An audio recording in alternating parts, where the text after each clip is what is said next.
77 নম্বর দেখব। কি বলেছে? 2021 জনগণনা অনুসারে পশ্চিমবঙ্গের জনঘনত্ব প্রতি বর্গ কিলোমিটারে 1029, ওয়েস্ট বেঙ্গলের 1029 জন। এটা হচ্ছে কি বলেছে? জনঘনত্ব। জনঘনত্ব জনঘনত্ব মানে কি? মানে জনসংখ্যা বাই হচ্ছে বর্গ কিলোমিটার। হ্যাঁ, জনসংখ্যা মানে প্রতি বর্গ কিলোমিটারে যতজন বাস করে সেটা হচ্ছে জনঘনত্ব। আর যদি জনসংখ্যা বলে তাহলে গোটা পশ্চিমবঙ্গের মোট জনসংখ্যা যেটা সেটা, কিন্তু এখানে কি বলেছে? জনঘনত্ব। ঠিক আছে, জনঘনত্ব 1029 মানে হচ্ছে 1029 জন বাস করে প্রতি বর্গ কিমিতে। এটার মানে এটাই। ঠিক আছে, সর্বাধিক জনবহুল কেন্দ্রশাসিত অঞ্চলের নাম দিল্লি। হ্যাঁ, দিল্লি কেন? দিল্লিতে দেখবে প্রচুর কনজেস্টেড। এমনিতেও তোমার দিল্লিতে প্রচুর পরিমাণে ভিড়ও পাওয়া, মানে ভিড় জ্যাম যাই বলো, হ্যাঁ, প্রচুর পরিমাণে পাওয়া যায়। তার কারণ হচ্ছে ওখানে জনসংখ্যা খুবই বেশি। ওখানে জনসংখ্যা খুবই বেশি। ঠিক আছে, সেটাই বলছে জনবহুল। জনবহুল জনবহুল মানে কত লোক বাস করে।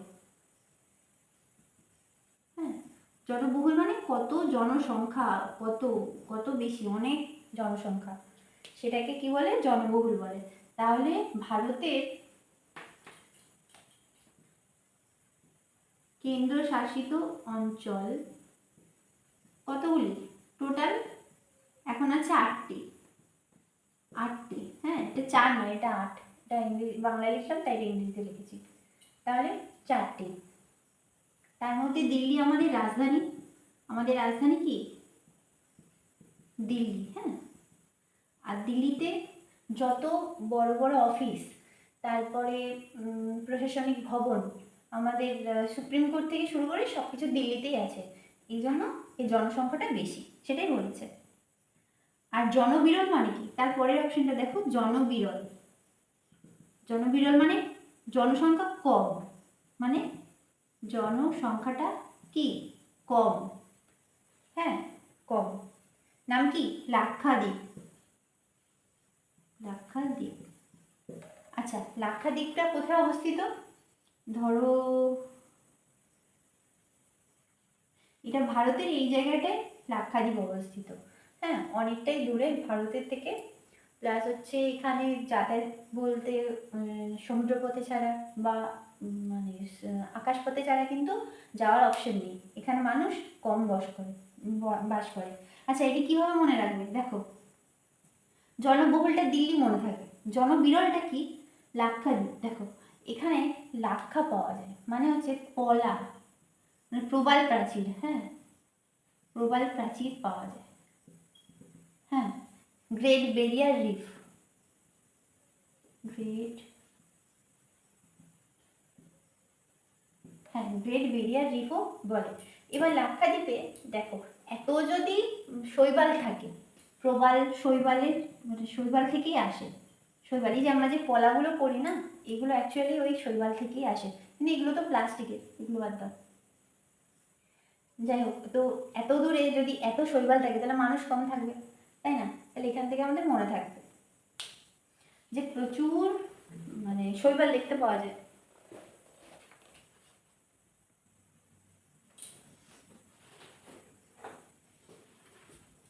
আচ্ছা, তারপরটি কি বলেছে?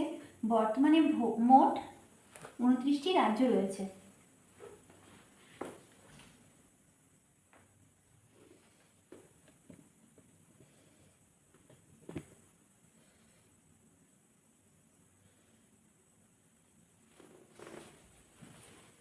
আচ্ছা, দেখো তারপরেরটা কি বলেছে?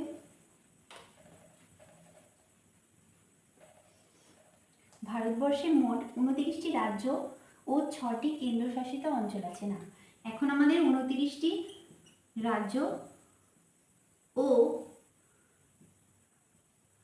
8টি, হ্যাঁ 8টি কেন্দ্রশাসিত অঞ্চল আছে। কেন্দ্রশাসিত অঞ্চল, কেন্দ্রশাসিত মানে যেটার প্রশাসনিক যে কন্ট্রোলটা সেটা পুরোপুরি কেন্দ্রের হাতে, মানে কেন্দ্র থেকে পরিচালিত হয়। ঠিক আছে, একে কেন্দ্রশাসিত অঞ্চল বলে। আমাদের টোটাল 8টি রয়েছে। আর এছাড়া দিল্লিকে জাতীয় রাজধানী অঞ্চলের মর্যাদা দেওয়া হয়েছে। দিল্লিকে জাতীয় রাজধানী অঞ্চল, জাতীয় রাজধানী অঞ্চল বলা হয়েছে। কাকে? না, দিল্লিকে। কেন? কারণ দিল্লি তো ভারতের রাজধানী না। আচ্ছা, ভারতের রাজধানী যদি বলে তাহলে কিন্তু আমাদের দিল্লি হবে না, কি হবে বলো তো? নিউ দিল্লি। দেখবে প্রথম অপশনটা দেওয়া থাকবে দিল্লি, তারপরেরটা উত্তর মানে লখনৌ, এই টাইপের কিছু কিছু জিনিস দেওয়া থাকবে, শেষে একটা অপশন থাকবে নিউ দিল্লি। তাড়াতাড়ি করে দিল্লি লিখে দিলে হবে না, আমাদের নিউ দিল্লি লিখতে হবে, অপশনটা দেখতে হবে আমাদের। লোক সংখ্যা অনুসারে ভারতের বৃহত্তম রাজ্য উত্তরপ্রদেশ। আচ্ছা, লোক সংখ্যা অনুসারে মানে কি? লোক সংখ্যা, লোক সংখ্যা বা জনসংখ্যা, লোক সংখ্যা যা, জনসংখ্যার থেকে সব থেকে বেশি কি? সব থেকে বেশি উত্তরপ্রদেশ। হ্যাঁ, যোগীর রাজ্য। হ্যাঁ, যোগী রাজ্যে জনসংখ্যা সব থেকে বেশি। হ্যাঁ, আর ক্ষুদ্রতম রাজ্য হচ্ছে সিকিম। আর কম, সব থেকে কম, সব থেকে বেশি, সব থেকে, আচ্ছা কম কি? কম হচ্ছে সিকিম। সিকিমে কম লোক বাস করে আর উত্তরপ্রদেশে বেশি লোক বাস করে। কেন? দেখো, উত্তরপ্রদেশ, ঠিক আছে, উত্তরপ্রদেশ কথাটা দেখো, 1 2 3 4 5 6টা, 6টা লেটার, অনেক বড়, তাই অনেক বেশি লোক থাকে। সিকিম কথাটা ছোট, কম লোক থাকে। সিকিম কম, একই। হ্যাঁ, তাহলে কম কম, এখানে কম আছে, এখানেও কম আছে। এটা কিন্তু জনসংখ্যা। জনঘনত্ব বললে এটা কিন্তু না, জনঘনত্ব বললে কি হবে? বিহার হবে। বিহারে অনেক লোক একসাথে থাকে, এটা মনে রাখবে। আচ্ছা, আয়তন অনুসারে ভারতের বৃহত্তম রাজ্য রাজস্থান। বৃহত্তম রাজ্য, বৃহত্তম রাজ্য কি? রাজস্থান। আচ্ছা, রাজস্থান কোথায়? রাজস্থান কোথায়? সবার উপরে, তাই না? তাই এটাও সব থেকে বড় রাজ্য, সবার উপরের রাজ্য। ঠিক আছে, ক্ষুদ্রতম রাজ্য গোয়া। ক্ষুদ্রতম রাজ্য, ক্ষুদ্রতম রাজ্য কি? গোয়া। হ্যাঁ, এটা দেখো সব থেকে মানে এই যে রাজ্যটা ক্ষুদ্রতম রাজ্য, মানে আয়তনের দিক থেকে সব থেকে ছোট, ওয়ার্ডের দিক থেকেও সব থেকে ছোট। গোয়ার পরে আর কোনো রাজ্য নেই আমাদের যেটা দুটো সংখ্যা দিয়ে তৈরি। ঠিক আছে, তাহলে গোয়াটা ছোট মনে থাকবে। আর বৃহত্তম বড়, বৃহত্তমটা রাজস্থান, রাজস্থান, এটা এইভাবে মনে রাখতে পারো। আচ্ছা, এইভাবে মনে রাখলে মনে থাকবে, তাহলে পরীক্ষার সময় গন্ডগোল হবে, কিছু করার নেই। এই জন্য মানে চেষ্টা করছি যাতে তোমাদের মনে থাকে। আয়তন অনুসারে ভারতের বৃহত্তম কেন্দ্রশাসিত অঞ্চল আন্দামান ও নিকোবর দ্বীপপুঞ্জ। বৃহত্তম কেন্দ্রশাসিত অঞ্চল, বৃহত্তম কেন্দ্রশাসিত অঞ্চল মানে কেন্দ্র শাসন করে কোনটা? আন্দামান ও নিকোবর। আচ্ছা, কেন বলো তো? আন্দামান নিকোবর কথাটা বড়, কিন্তু অন্যান্য কেন্দ্রশাসিত অঞ্চলগুলো বড় বড়ই নাম আছে, এটা মনে রাখবে না। কীভাবে মনে রাখবে? দেখো, এটা যদি ইন্ডিয়ার ম্যাপ হয়, মোটেই হয়নি, ঠিক আছে, এখন ক্ষমা করো আর ধরে নাও। দেখো, এই জায়গাটা আন্দামান নিকোবর আছে, এখানটায় আন্দামান নিকোবর। এবার এখানটায় আমাদের মায়ানমার আছে, এখানটায় থাইল্যান্ড আছে। এবার দেখো, চীন, ওপরটা তো চীন, চীন যখনই বাণিজ্য করবে সমুদ্রপথে এইদিকে যাওয়ার জন্য, ওকে এই এই যে মানে এত দূরে নয়, দাঁড়া, চীন যখনই মানে কাজ করবে, কোনো কাজ করার জন্য যাবে এইদিকে, কাজ বলতে বাণিজ্য, ব্যবসা বাণিজ্য, আদান প্রদানের জন্য, তখন ওকে হয় আন্দামান নিকোবর দ্বীপপুঞ্জের পাশ থেকে যেতে হবে, আর নয় থাইল্যান্ডের পরে আরেকটা অঞ্চল আছে ওখান থেকে যেতে। এবার এই জায়গার কন্ট্রোলটা যদি ভারত সরকারের হাতে থাকে, তাহলে এইটা মানে এই যে এই বঙ্গোপসাগরের যে অংশটা, সেখানে কন্ট্রোল ভারত সরকার ওই জন্য নিয়ে রেখেছে। তাহলে বৃহত্তম কেন্দ্রশাসিত অঞ্চল এখান থেকে এইভাবে মনে রাখবে। অনেক কিছু এখান থেকে আমরা লোকেশনটা জানলাম, হ্যাঁ। আর হচ্ছে কি, আর বৃহত্তম কেন্দ্রশাসিত অঞ্চলের মর্যাদা দেওয়া হয়েছে, এটা মনে রাখবে যে এটা ইম্পর্টেন্সটা বেশি, এখান থেকে এটা বুঝতে পারবে। আচ্ছা, আর বলেছে ক্ষুদ্রতম কেন্দ্রশাসিত অঞ্চল হচ্ছে লাক্ষাদ্বীপ। জনঘনত্বের দিক থেকেও লাক্ষাদ্বীপ মানে জনসংখ্যার দিক থেকেও লাক্ষাদ্বীপ কি ছিল, কম ছিল। কেন? লাক্ষাদ্বীপে বললাম প্রবাল রয়েছে, তার প্রবালেই জায়গা খেয়ে নিয়েছে, এটা মনে রাখবে। তাহলে ক্ষুদ্রতম কেন্দ্রশাসিত অঞ্চলও কিন্তু লাক্ষাদ্বীপ, আর ক্ষুদ্রতম জনবিরল যদি বলে তাহলে সেটা হচ্ছে লাক্ষাদ্বীপ। মানে লাক্ষাদ্বীপ হচ্ছে ক্ষুদ্রতম কেন্দ্রশাসিত অঞ্চল। আচ্ছা, ক্ষুদ্রতম কেন্দ্রশাসিত অঞ্চল যদি হয়, নিশ্চয়ই জনসংখ্যাটাও কমই হবে, তাই না? যদি জায়গা ছোট হয় জনসংখ্যাও কম হবে, সেটাই আর কি, ওখান থেকে মনে রাখবে জনসংখ্যাও কি কম। এগুলো কিন্তু 2011 সালের সেন্সাস, এখন সবার বাড়িতে বাড়িতে যাচ্ছে সেন্সাস করতে, কিন্তু ওটা হচ্ছে এখনো আমাদের বইতে আসেনি। হ্যাঁ, আমরা এখন আগে 2011 সালের অনুযায়ী পড়ব। আর কি বলছে, হ্যাঁ দেখো পরের পয়েন্ট, ভারতে ভাষার ভিত্তিতে রাজ্য গঠন হয় 1956 সালে। 1956 যখন সংবিধান পড়াবো তখন এগুলো বলে দেবো। ভাষা ভিত্তিক প্রথম রাজ্য, প্রথম রাজ্য কি? রাজ্য গঠন হয় কত? 1956 সালে, এটা খুব ইম্পর্টেন্ট। আর রাজ্যটা কি? রাজ্যটার নাম হচ্ছে অন্ধ্রপ্রদেশ। এটাও এখান থেকে প্রশ্ন আসে। ভারতে নবীনতম রাজ্য তেলেঙ্গানা। নবীনতম রাজ্য, নতুন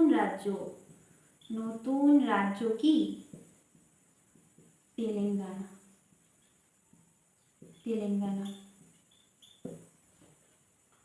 তাই না? নতুন রাজ্য তেলেঙ্গানা, এটা মনে রাখবে। আমরা একদম সেই ক্লাস 5-6-এ যখন মানে রাজ্য রাজধানী পড়েছি তখন কিন্তু তেলেঙ্গানা পড়িনি, তাই না? তাহলে ওখান থেকে আমাদের মনে থাকবে যে তেলেঙ্গানাটা আমরা পড়িনি, এখন নতুন মানে পড়ছি আর কি। ঠিক আছে। আচ্ছা, রাজ্য পুনর্গঠন কমিশন গঠিত হয় 1953-তে। এই যে কমিটিটা, এই কমিটির রিপোর্ট অনুযায়ী 1956 সালে পুনর্গঠন মানে কি বলতো, আগে আমাদের রাজ্যগুলো অনেক রকম ভাগে বিভক্ত ছিল। মানে ধরো এটা বাপরে,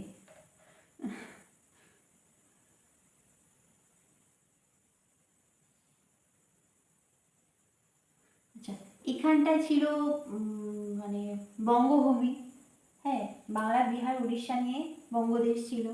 এটা হচ্ছে পাঞ্জাব সিন্ধু অঞ্চল, গঙ্গার দোয়াব অঞ্চল, দাক্ষিণাত্যের অঞ্চল, হ্যাঁ, গুজরাট অংশটা।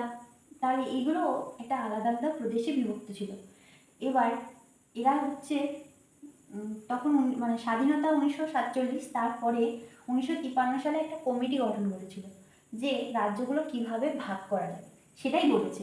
ভাষাভিত্তিক মানে প্রথমে কি করেছিল, অঞ্চল ভিত্তিক ভাগ করেছিল। তখন দেখলো একটা রাজ্যের মানে উত্তর অংশের লোক হিন্দিতে কথা বলছে, দক্ষিণ অংশের লোক বাংলায় কথা বলছে, বা তামিল ভাষায় কথা বলছে, তখন ওরা বুঝলো এই দুটো একসাথে রাখা যাবে না, আলাদা আলাদা করতে হবে। সেটাই বলেছে ভাষা ভিত্তিক, যে ভাষাটা কার কেমন সেই হিসেবে যারা তামিল ভাষায় কথা বলে তাহলে তাদের জন্য তামিলনাড়ু, যারা বাংলা ভাষায় কথা বলে তাদের জন্য বাংলা বা পশ্চিমবঙ্গ, এইভাবে। এই জন্যই ভাষাভিত্তিক রাজ্য গঠনটা শুরু হয় 1956-তে। ঠিক আছে। আর এই যে ভারতে রাজ্য পুনর্গঠন পরিষদের সুপারিশ রূপায়িত হয় 1956 সালে। এই যে এইটাই যেটা বললাম, 1956-তে এটা ইমপ্লিমেন্ট হয়েছিল, মানে রূপায়িত হয়েছিল, রূপায়িত বা ইমপ্লিমেন্টেড। ঠিক আছে, ইমপ্লিমেন্টেড 1953-তে শুরু হয়েছিল কমিটিটা। তার রিপোর্টের ভিত্তিতে 1956 সালে কি হয়েছে না, ভাষাভিত্তিক রাজ্য গঠন হয়েছিল। সেটা কি, অন্ধ্রপ্রদেশ। ঠিক আছে। তারপরে এটা কমপ্লিট হয়ে গেছে এই টপিকটা। পরেরটা দেখো, আমার ডাস্টারটা আজকে খারাপ হয়ে গেছে, যাই জলে ভিজে গেছে। ভারতের উচ্চতম পর্বতের নাম হিমালয়, যদিও এটা নয়। ভারতের উচ্চতম পর্বত কি, ভারতের উচ্চতম, এটা পর্বতমালা। হ্যাঁ, এটা পর্বতমালা, তাহলে কি হবে, হিমালয়। হ্যাঁ, এটা একটু কারেকশন করে নেবে, যেটা যেটা কারেকশন করতে বলছি করে নেবে। যেমন আগে একটা ছিল কেন্দ্রশাসিত অঞ্চল কটি, 6টি লেখা আছে, এখানে হবে 8টি। বর্তমানে আছে 8টি। হিমালয় একটা নবীন ভঙ্গির পর্বত, হিমালয় একটা নবীন ভঙ্গির পর্বত।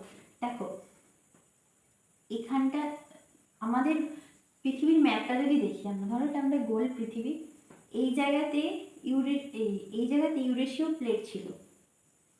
হ্যাঁ, মানে ইউরোপের প্লেট, আর এটা ধরো এক সেকেন্ড, এটা এশিয়ার প্লেট ছিল আর এটা ইউরোপের প্লেট ছিল।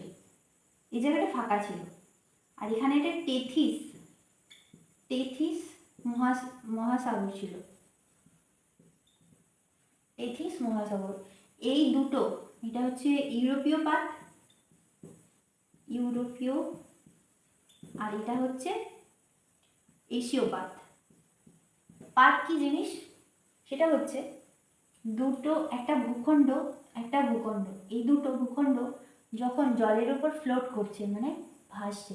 দেখো এই যে যদি এটা সমুদ্র হয়, এটা একটা সমুদ্রের তলদেশটা যদি এটা হয়, দেখো তার নিচে কিন্তু আমাদের কি আছে, মাটি আছে বা পাথরের শিলা আছে, তাই না?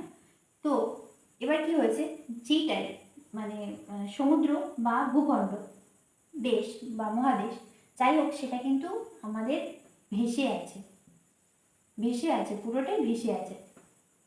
হ্যাঁ, কেমনভাবে না, প্লেটের ওপরে ভেসে আছে, এক একটা প্লেটের ওপরে ভেসে আছে। হ্যাঁ, তাহলে সেই দুটো প্লেট কি হয়েছিল, মানে প্রবল ভূ আলোড়নের সৃষ্টি হয়েছিল, মানে ভূমিকম্প টাইপের ধরতে পারো। দুটো পাত, একটা পাতের উপরে উঠে গেছিল। এটা ধরো একটা পাত, এটা একটা পাত। হ্যাঁ, দুটো পাত যখনই ওপরে উঠেছে এইভাবে উঁচু হয়ে যায়, উঁচু হয়ে গিয়ে হিমালয় পর্বতমালার সৃষ্টি করে। মানে এই জায়গাটা পুরো এইভাবে গিয়ে এর সাথে ধাক্কা খেয়ে এই জায়গাটা উঁচু হয়ে যায়, এটাই হচ্ছে হিমালয় পর্বত। ঠিক আছে, তাহলে কি বলেছে দেখো, হিমালয় একটা নবীন ভঙ্গির পর্বত। সেটা হচ্ছে দেখো নবীন, এটা মানে নবীন মানে কি, নতুন, ভঙ্গির পর্বত। হ্যাঁ, কারণ এর যে উচ্চতাটা মানে এখনো একটু একটু করে বাড়ছে, বছরে 0.02 সেন্টিমিটার করে বাড়ছে। ঠিক আছে, ওই পাত যত কাছাকাছি আসবে তত হিমালয়ের উচ্চতা বাড়বে, ওই জন্য বলেছে নবীন। আর পুরাতন বললে সেটা কিন্তু বাড়তো না। এর মধ্যে দুটোর মধ্যে এটা ডিফারেন্স, এই জিনিসটা মনে রাখবে। হিমালয়ের দৈর্ঘ্য প্রায় 2500 কিলোমিটার, 2500 কিলোমিটার দৈর্ঘ্যটা, এই দৈর্ঘ্যটা। একটা জিনিস দেখো, আমাদের গঙ্গা নদীর দৈর্ঘ্য কত বলো তো, 2525, আর হিমালয়ের দৈর্ঘ্য ওই রকমই। ঠিক আছে, এই দুটো মনে রাখবে, একসাথে দেখো দুটো মনে রাখা যাচ্ছে, 2500 মিটার। হিমালয়ের সর্বোচ্চ শৃঙ্গের নাম এভারেস্ট, হিমালয়ের সর্বোচ্চ শৃঙ্গের নাম কি, এভারেস্ট। এটা মুছে দিলাম। এই যে ধরো, এই যে ভারতের, আরে বাপরে,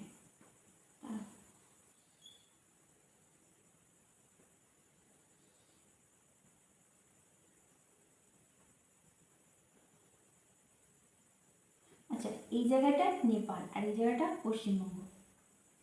এই জায়গাটা নেপাল, হ্যাঁ, এই জায়গাটা নেপাল আর এই জায়গাটা পশ্চিমবঙ্গ। এটা আমাদের পশ্চিমবঙ্গ। হ্যাঁ, দেখো নেপালটা পশ্চিমবঙ্গের একদম গায়ে অবস্থিত।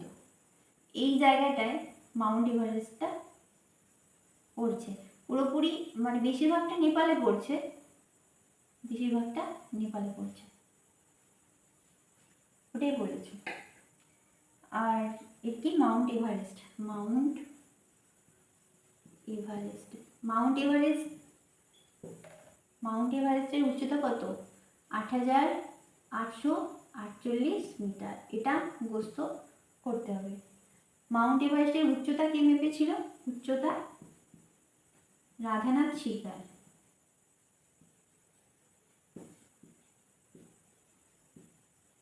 আচ্ছা, এগুলো আগে ক্লাসেও বলেছিলাম, আগেও বলে দিলাম।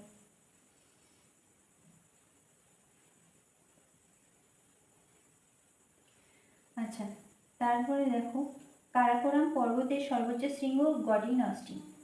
কারাকোরাম পর্বত, এই যে ধরো উপরের অংশটা, হ্যাঁ, এইটা হচ্ছে কারাকোরাম বা কেটু, কারাকোরাম বা কেটু। এর সর্বোচ্চ শৃঙ্গের নাম গডিন অস্টিন বা K two. Godwin Austen, Godwin Austen, এটা কিন্তু আমাদের পিওকের মধ্যে আছে, পিওকে, পাক অকুপাইড কাশ্মীরের মধ্যে আছে। হ্যাঁ, গডিন অস্টিন বা কেটু। ভারতের সর্বোচ্চ পর্বত কেটু বা গডিন অস্টিন কিন্তু নয়, তার কারণ হচ্ছে এটা পিওকের মধ্যে আছে, এটা ভারতের নয়, এটা ক্রস দিয়ে রাখবে, এটা ভুল আছে। ভারতের প্রাচীনতম পর্বত হচ্ছে আরাবল্লী।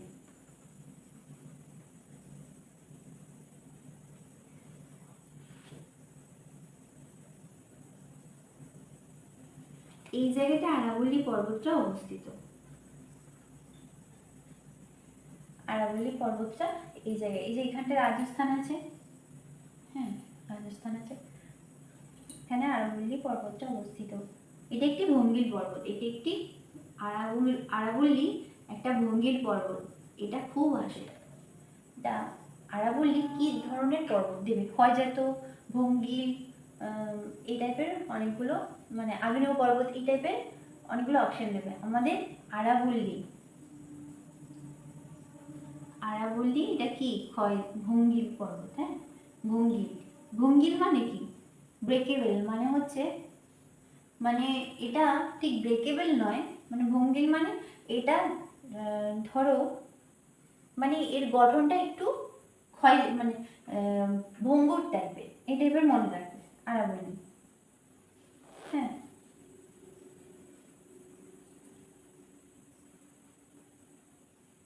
আচ্ছা, পরের পয়েন্টটা খুব ইম্পর্টেন্ট। কি বলছে? কুমায়ুন হিমালয় অঞ্চল ও মধ্য হিমালয় পর্বতশ্রেণী এবং শিবালিক পর্বতশ্রেণীর মধ্যবর্তী অংশে যে দীর্ঘ উপত্যকা রয়েছে তাকে দুন বলে। দেরাদুন, আমরা জানি দেরাদুন, তাই না? দেরাদুন ওই ওই জিনিস সে। এই শিবালিক পর্বত, মধ্য হিমালয় পর্বত, এর মাঝে যে দুন বা উপত্যকা, দুন কথাটার অর্থ কি? উপত্যকা। এটা বইতে লিখে রাখবে, হ্যাঁ, দুন কথাটার অর্থ হচ্ছে উপত্যকা। তাহলে শিবালিক পর্বত আর মধ্য হিমালয়ের মধ্যে, আচ্ছা কি কি? মধ্য হিমালয়, মধ্য হিমালয়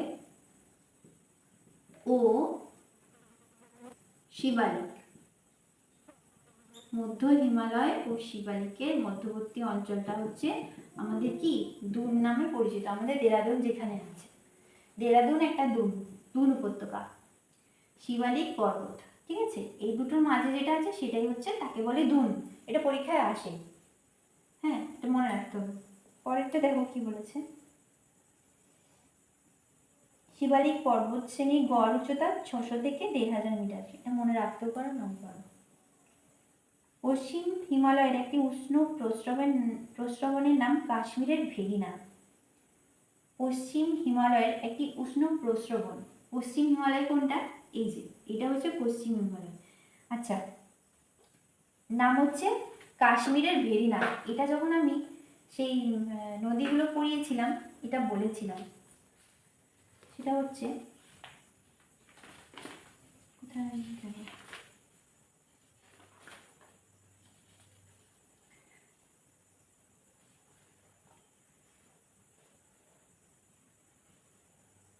হ্যাঁ, বিতস্তা নদী, বিতস্তা বা ঝিলম নদী। ঝিলম নদীটা কোথায় অবস্থিত? কাশ্মীর উপত্যকায় একটা, এখানে একটা উপত্যকা রয়েছে, সেটা হচ্ছে উষ্ণ প্রস্রবণ। তার নাম কি? কাশ্মীরের ভেরিনাগ। দেখো ভেরিনাগ, এটা হচ্ছে ঝিলম নদীর বা বিতস্তা নদীর উৎপত্তি স্থল। ঠিক আছে, উৎপত্তি স্থল দেখতে পাচ্ছ? হ্যাঁ, ঠিক আছে। বিতস্তা নদীর উৎপত্তি স্থল। উষ্ণ প্রস্রবণ মানে কি? জলটা যেটা নির্গত হয় সেটা পুরোটাই গরম। ঠিক আছে, তারপরে দেখো পশ্চিম হিমালয়ের গিরিপথগুলি হলো জজিলা, বুন্দেলখণ্ড, পীর, বানিহাল ও পীর পাঞ্জাল। এই যে পাসগুলো মনে রাখতে হবে, পরে এইগুলো ডিটেলস ক্লাস আলোচনা করবো। হ্যাঁ, পাসগুলো একটু কি কি আছে দেখো, জজিলা, বুন্দেলখণ্ড, বানিহাল আর পীর পঞ্চাল। এগুলো আমি খালি শুধু মনে রাখবো, যখন পাস পড়াবো তখন এগুলো দেখিয়ে দেবো। পূর্ব হিমালয়ের একটি গিরিপথের নাম নাথুলা। এই পূর্ব হিমালয়ের এইভাবে মনে রাখলে হবে না, আমাদেরকে একদম চার্ট অনুযায়ী মনে রাখতে হবে। আচ্ছা, ভারতের, আচ্ছা এমনি এখন মনে রাখতে পারো যে নাথুলা কোথায় অবস্থিত? পূর্ব হিমালয়। পূর্ব হিমালয় মানে এই দিকটা, যেখানে আমাদের পশ্চিমবঙ্গটা আছে ওই দিকটা, অরুণাচল প্রদেশ। ভারতের সর্বোচ্চ মালভূমির নাম লাদাখ মালভূমি। লাদাখ মালভূমিটা কোথায় আছে বলো তো? এই জায়গাটায় আছে লাদাখ মালভূমি। হ্যাঁ, তাহলে কি বলেছে? সর্বোচ্চ মালভূমি। সর্বোচ্চ কেন? কাশ্মীর তো খুব উঁচু জায়গায় অবস্থিত। হ্যাঁ, তো লাদাখটা, লে বা লাদাখ, ওটাও উঁচু স্থানে অবস্থিত, ওটাই বলেছে। মালভূমি তো আমাদের অনেক আছে, ছোট নাগপুর মালভূমি, দাক্ষিণাত্যের মালভূমি, কিন্তু ওগুলো তো নিচের দিকে, একটু কম উচ্চতা। কিন্তু এই উপর দিকে হিমালয়ের কাছাকাছি মানে বেশি উচ্চতা, এইটুকু মনে রাখবো। কারাকোরাম পর্বতশ্রেণীকে বসুধার ধবল শীর্ষ বলে। কারাকোরাম পর্বতশ্রেণীকে, এটা আমরা মনে রাখবো। কি? বসুধার ধবল। আচ্ছা, এটা কি জিনিস? বসুধার ধবল শীর্ষ মানে, বসুধা মানে কি?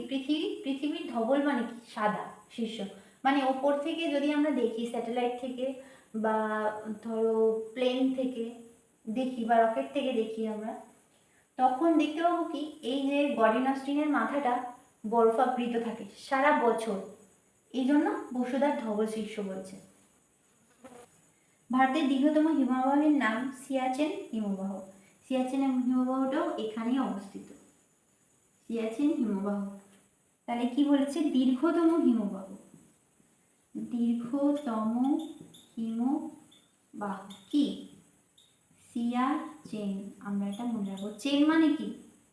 শৃঙ্খল বা চেন, যেটা আমরা চলিত কথায় চেন বলি, মানে হচ্ছে এই যে চেন থাকে না, এরকম এরকম এরকম। তাহলে চেন মানে লম্বা লম্বা টাইপের একটা বস্তু।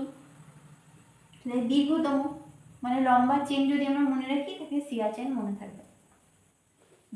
দীর্ঘতম মানে লম্বা, তাই না? ওখান থেকে মনে রাখতে হবে।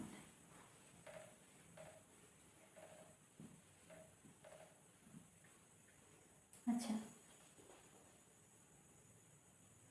ভারতের জীবন্ত আগ্নেয়গিরির নাম হচ্ছে ব্যারেন। জীবন্ত আগ্নেয়গিরি মানে আগ্নেয়গিরি, এটা কি?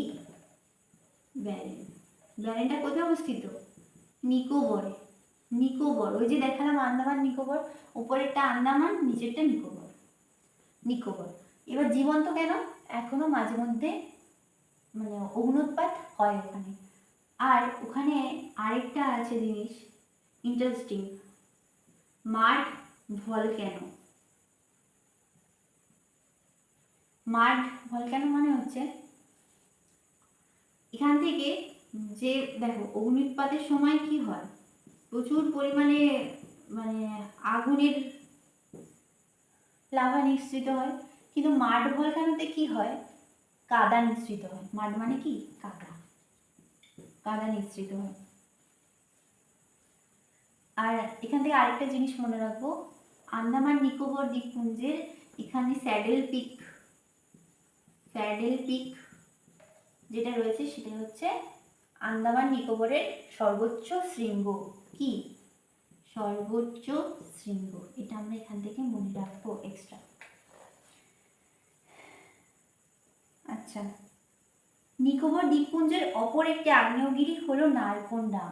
এখানে আছে নারকোন্ডাম, এটা খুব আসে। নারকোন্ডাম এটা কোথায় অবস্থিত, নারকোন্ডামটা অবস্থিত নিকোবরে।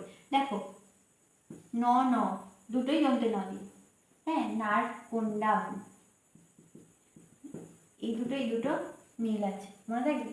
আন্দামান কিন্তু মানে অপশানে থাকবে, আমাদেরকে অপশানে কি করতে হবে, নিকোবর। তাহলে নিকোবরে দুটো হলো, একটা নারকোন্ডাম হলো, আরেকটা কি, ব্যারেন। আচ্ছা ব্যারেন আরেকটা আছে এখানে, ব্যারেন। আচ্ছা ব্যারেন মানে কি, ধরো মানে ব্যান্ড, BANN, ব্যান্ড মানে কি, যেখানে যাওয়া নিষিদ্ধ। এই অঞ্চলটায় না, নিকোবরের এই অঞ্চলটায় মানে মানুষের যাওয়া নিষিদ্ধ। তার কারণ হচ্ছে ওখানে কিছু আদিবাসী সম্প্রদায়ের মানুষ থাকেন, যারা পৃথিবীর অন্যান্য দেশের সাথে কোনো রকম সম্পর্ক রাখতে চায় না ওখানে। এই জন্য ভারত সরকার থেকে ওখানে নির্দেশিকা দেওয়া আছে, একদম ব্যারেন উপদ্বীপে যাতে কেউ না যায়। ওখানে আবার আগ্নেয়গিরিও আছে, এই জন্য আমি বিশেষ করে এই দুটো একসাথে মনে রাখতে পারো। ভারতের সর্বোচ্চ জলপ্রপাতটির নাম গেরসোপ্পা। গেরসোপ্পা বা গারসোপ্পা ভারতের সর্বোচ্চ জলপ্রপাত। কি, হ্যাঁ, গেরসোপ্পা বা যোগ জলপ্রপাত, এটা কোন নদীতে অবস্থিত, যোগ জলপ্রপাতটা কোন নদীতে অবস্থিত, আমি যে ভুলে গেছি।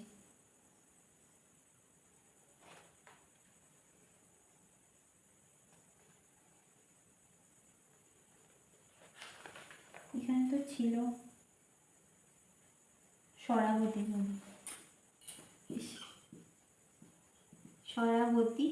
নদী, শরাবতী নদী, ঠিক আছে। এটা থেকে এটা সোপ্পা থেকে শরাবতী, এটা মনে রাখবে, হ্যাঁ, সোপ্পা থেকে শরাবতী। যোগ জলপ্রপাতটা শরাবতী নদীর ওপরে অবস্থিত। দক্ষিণ ভারতের সর্বোচ্চ পর্বতশৃঙ্গটির নাম আনাইমুদি। দক্ষিণ ভারতের সর্বোচ্চ শৃঙ্গের নাম কি, আনাইমুদি। দক্ষিণ ভারতের সর্বোচ্চ শৃঙ্গের নাম হচ্ছে আনাইমুদি। সর্বোচ্চ শৃঙ্গ, হ্যাঁ, দক্ষিণ ভারতের সর্বোচ্চ শৃঙ্গ কি, আনাইমুদি।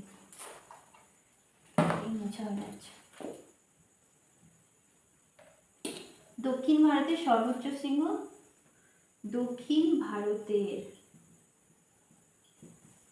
সর্বোচ্চ শৃঙ্গ কি, আনাইমুদি। এটা ইম্পর্টেন্ট, এটা আসে।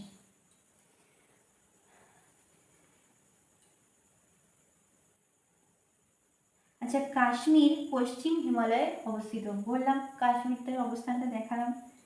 সিঙ্গালীলা শৈলশিরা পশ্চিমবঙ্গকে নেপাল থেকে পৃথক করেছে। ওই যে বললাম নেপাল আর এই যে পশ্চিমবঙ্গ, হ্যাঁ, এই যে এই জায়গাটা, এটা হচ্ছে সিঙ্গালীলা পর্বতশ্রেণী। এখানে একটা পর্বতশ্রেণী আছে, এর নাম কি, সিঙ্গালীলা। এটা ইম্পর্টেন্ট, এটা দাগ দিয়ে নেবে, মনে রাখবে। এটা নেপাল আর এটা পশ্চিমবঙ্গ, ঠিক আছে। এই মাঝখানে অবস্থিত সিঙ্গালীলা পর্বতশ্রেণী।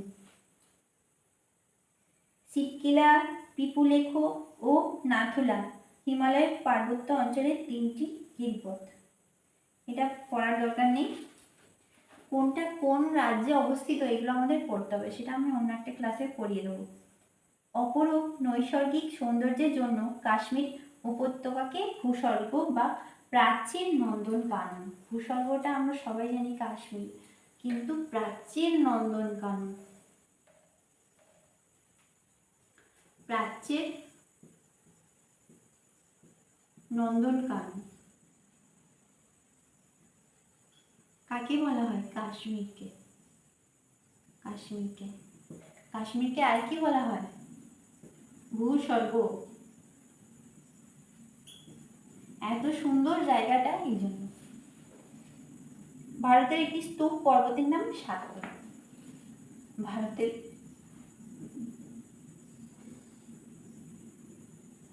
এখানে সাতপুরা, বিন্ধু পরপর, হ্যাঁ, এগুলো রয়েছে। তাই একটি স্তূপ পর্বতের নাম সাতপুরা। দেখো, স্তূপ পর্বত, হ্যাঁ, স্তূপ পর্বতের নাম কি? স্তূপ পর্বতের নাম হচ্ছে সাতপুরা। হ্যাঁ, স্তূপ থেকে পুরা। হ্যাঁ, দেখো, দন্তেশ্বয় ত প, স্তূপ, আর এখানে সাত ত পু, এগুলো সব মিলে যাচ্ছে। স্তূপ আর দন্তেশ্বর, এখানে দেখো দন্তেশ্বর ত আর প আছে স্তূপে, এখানেও তাই দন্তেশ্বর ত আর প, একই রকম কথাটা। এগুলো এটা পরীক্ষায় আসে, এটা পরীক্ষায় আসে, ঠিক আছে।